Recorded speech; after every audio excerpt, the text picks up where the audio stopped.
Alrighty, guys, welcome back to the channel.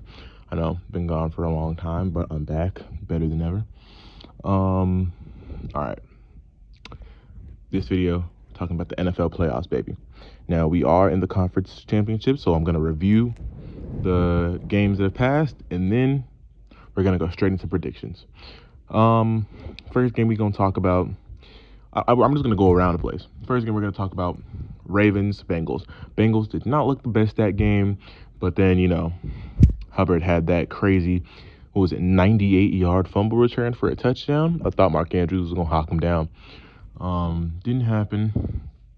That game, it made me not very confident in the Bengals, but then when the Bills played the Dolphins, the Bills started off the game hot and then ended the game how they basically played all game versus the Bengals. They looked sloppy, they were making dumb mistakes, and they were just giving up points almost every possession. The defensive coordinator, Leslie Frazier, has to go for my Bills. The offensive coordinator has to do better. Sean McDermott has to be able to do better.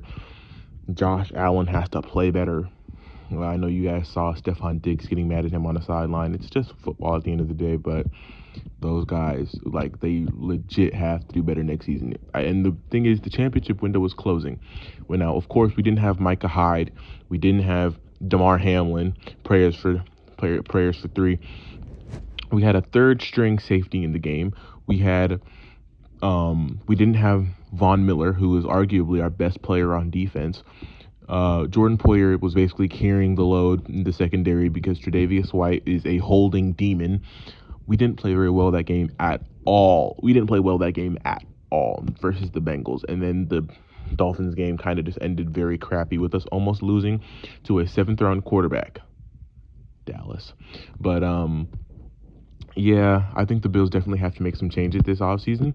And I honestly believe that if they make a trade for a real receiver, because Gabe Davis is good, but I don't think he's a true wide receiver too. I don't think he can truly be your best I don't think he can truly be your second best receiver and on a championship winning team. I don't think it's possible. From that game, we're gonna go on to the Jaguars versus the Chargers. Absolutely disappointing. Absolutely disappointing. That was one of the worst games, one of the worst second halves I've seen from the Chargers, and one of the worst first halves I saw from the Jaguars. How do you throw 4 interceptions in the first half and still win? Man, that game was bad for the Chargers. I don't know how you lose that game. You have to make a lot of changes in the front office and the coaching staff.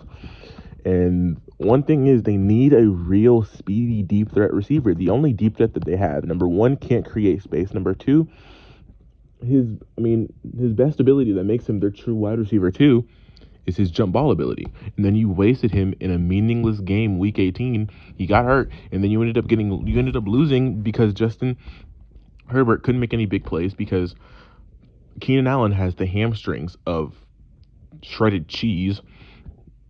And Austin Eckler is like a 5'7" running back out there who can't really get a jump ball. Your best jump ball threat was a fast, speedy, well, I don't really know speedy, but a fast 6'4" Mike Williams, I don't know if it's purposely, but who got hurt, and that's why Justin Herbert couldn't make any big plays. Justin Herbert played a pretty good game, but the rest of the team didn't do good. We're going to move on because that game is sorrowsome to talk about. We're going to go on to, let's see, am I missing any big games? I don't even have anything with me. If I am, I am. But we're going to go on to the divisional round after wild card. Oh, San Francisco playing the San Francisco played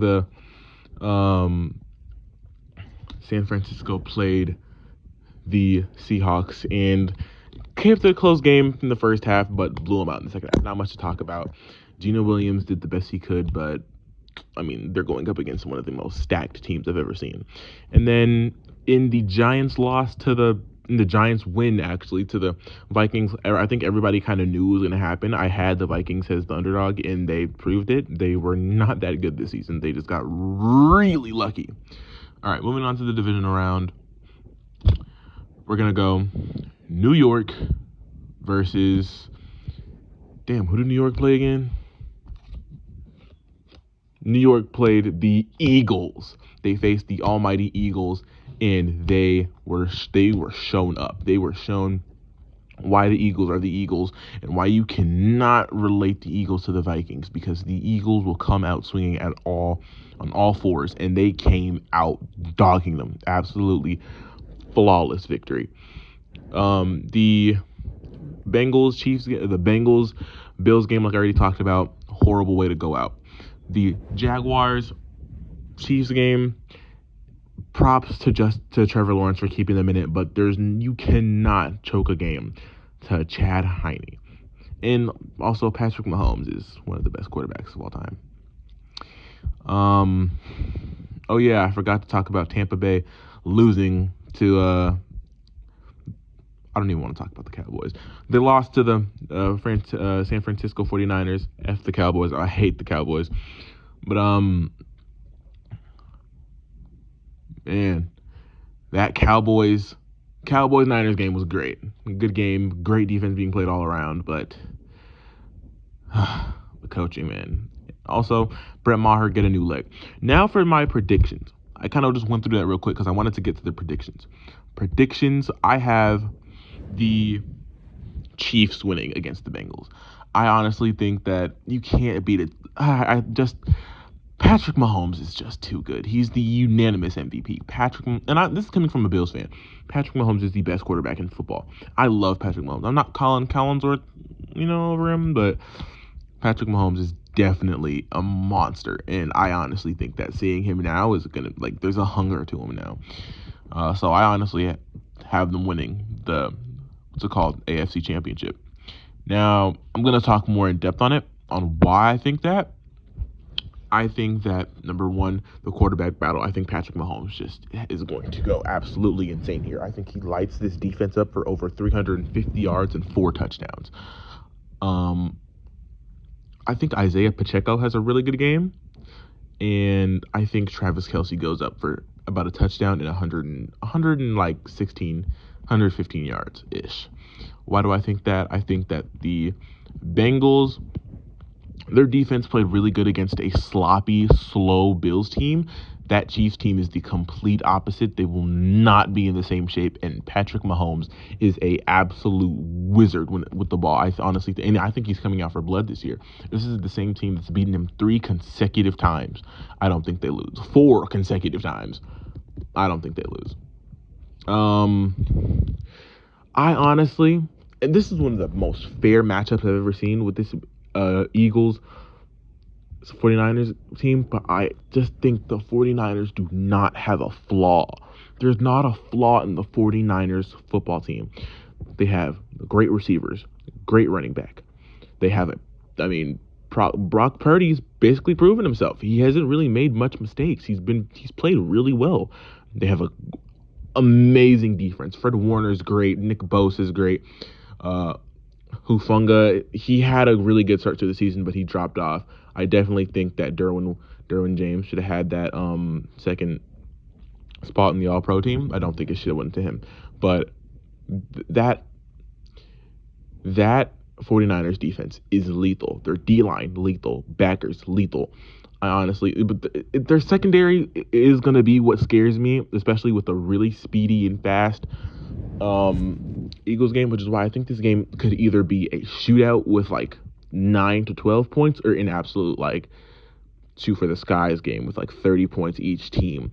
I think that the Eagles are definitely going to torch the secondary of that Niners team, but I think that the Niners are really going to benefit by Jalen Fields being a rushing quarterback. Now, Jalen Fields can also pass the ball beautifully, but Jalen Fields relies on his legs, and I honestly think the 49ers are going to get enough leverage to be able to stop the run and honestly shut them down. I have a rematch of the Super Bowl. I have the Chiefs and the Niners. I have the Chiefs losing in a close one to Brock Purdy and the 49ers. Lock it in. I have the 49ers winning the Super Bowl. I have Brock Purdy having a decent game, 200-something yards, 2 touchdowns.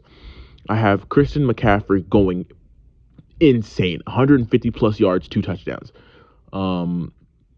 I have the 49ers defense not holding up as well as we think they could. I think Patrick Mahomes also has another stellar game. I think he has about 300 and something yards and about 3 touchdowns. I think 2 of those touchdowns go to Travis Kelce, although he will have to burn those linebackers with Dre Greenlaw and Fred Warner. I do not know how he's going to do it, but I really feel like he's going to be able to get open pretty easy with them also using him as a blocker. And I think if they use him as a blocker more than a receiver due to the insanely stacked linebacker, I would say that Isaiah Pacheco or Jerick McKinnon, I say one of those guys has a really good game. But at the end of the day, I don't think it's going to be enough. I think Deebo Samuel has a really good game. I don't think he has any touchdowns, but I think he's going to be able to rack up a lot of yards for the team and get them down the field fast. And Brandon Ayuk is a really special guy. I honestly think that the Chiefs secondary is something to look at this game. And I honestly think that the 49ers are going to do it. And honestly, yeah, sure. I definitely think that the Chiefs will pull an early lead due to Brock Purdy being a little, he hasn't been here before. But I honestly have the Niners winning it all. These are my predictions and my review over the playoffs. And yeah.